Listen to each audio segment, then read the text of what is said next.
আসসালামু আলাইকুম। কেমন আছেন সবাই? কালার্স অফ ওমান, ওমানের রং থেকে সবাইকে স্বাগতম। আজকে আর একটা নতুন ব্লগ নিয়ে আপনাদের সামনে চলে এলাম। আজকে দেখাবো বিভিন্ন রকমের লতা পাতা, মানে শাক সবজি, এগুলি।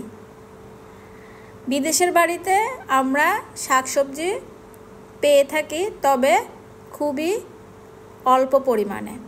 গরমের দিনে তো শাকসবজি পাওয়াই যায় না, শীতকালে তাও একটুখানি দেখা মেলে শাকসবজির।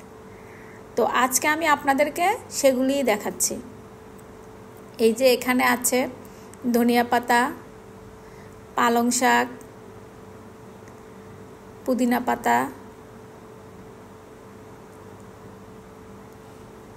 ডাঁটা শাক, লাল শাক, পুদিনা পাতা, পাট শাক, পুঁই শাক, পালং শাক,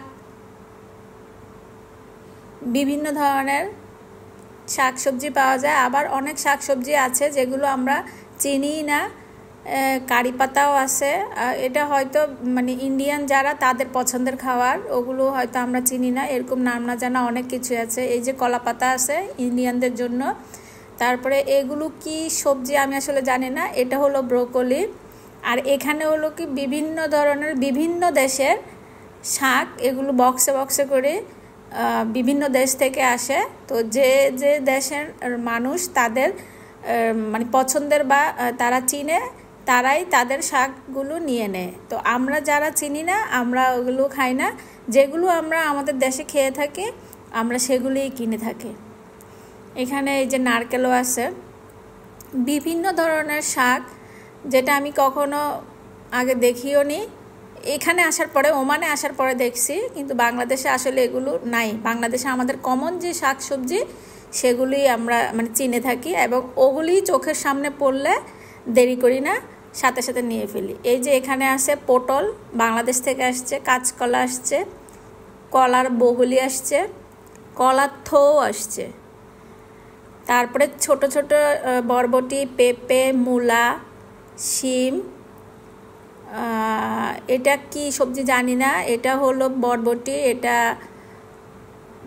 কাঁকরোল, ঝিঙে, তিতা করলা, চিচিঙ্গা, ধুন্দুল, তরয়, যে যেটাই বলে, ঢেঁড়স। বেগুনের মধ্যেও অনেক রকম আছে, বিভিন্ন রকমের বিভিন্ন কালারের বেগুন, যেগুলো আমাদের দেশে সবসময় আমরা যেটা খাই সেটা না, এটা বিভিন্ন কালারের বিভিন্ন ডিজাইনের বেগুন। বেগুনের মধ্যেও অনেক রকম আছে। তারপরে এখানে আছে শসা, আমাদের দেশে শসার সাথে এই শসার কোনো মিল নেই। গাজর, দেখতেই সুন্দর। তারপরে লেবু, লেবুর মধ্যেও অনেক কালার, কিন্তু আমাদের দেশের যে লেবুর যে টেস্ট, সেই টেস্ট নেই, তবে বিভিন্ন রকমের লেবু পাওয়া যায়। এটা হলো গাজর, অন্য প্রজাতির। কাঁচামরিচ, এটা হলো ওমানি, এটা হলো বোম্বে মরিচ, এটা হলো ইন্ডিয়ান মরিচ, এটা অনেক ঝাল। তারপরে এটা হলো কুশা, ইজিপ্টের একটা সবজি, মানে বিভিন্ন দেশের সবজিও পাওয়া যায় বিভিন্ন রকম। এখানে capsicum, yellow colour, orange colour, red colour, tomato. তারপরে আমাদের সকলের প্রিয় খাবার আলু। আর আছে বাংলার কদু, মিষ্টি কুমড়া, এটা কি সবজি নাম জানি না, এগুলো অজানা সবজি, আমি চিনি না আসলে এগুলো অন্য দেশের, যে দেশের মানুষ। এই যে কচুরলতি, অমূল্য রতন, মিষ্টি কুমড়া, এগুলো হলো বাঁধাকপি, বিভিন্ন রকমের বাঁধাকপি আছে। তারপরে লেটুস পাতা, তারপরে ফুলকপি, ফুলকপি আজকে সবচেয়ে সবুজ ক্যাপসিকাম, এরপরে আলু, বিভিন্ন রকমের আলু, বিটরুট। তারপরে আছে এখানে সবচেয়ে আকর্ষণীয় জিনিস যেটা, সেটা হলো কাঁঠালের বিচি। এটার দাম শুনলে আর খাওয়া লাগবে না, এটার কেজি হলো 1500 টাকা করে। আসলে বিদেশের বাড়িতে সব কিছুই আছে, খুঁজে নিতে হয়, আর দামটা একটু বেশি। তো যার যতটুকু প্রয়োজন ততটুকুই নিয়ে নে। আর যেটা হলো এই যে বড় বড় পেঁয়াজ দেখা যাচ্ছে, সব কিছু আমার কাছে সবচেয়ে আকর্ষণীয় ছিল কচুরলতি আর কাঁঠালের বিচি। দাম যতই হোক দেশীয় খাবার খেতেই হবে, না খেলে হবে না। এই যে এখানে দেখা যাচ্ছে বিভিন্ন রকমের টমেটো। আসলে বিদেশের বাড়িতে সব কিছুই আছে, তবে এটা খুঁজে নিতে হয়, আর দাম বেশি।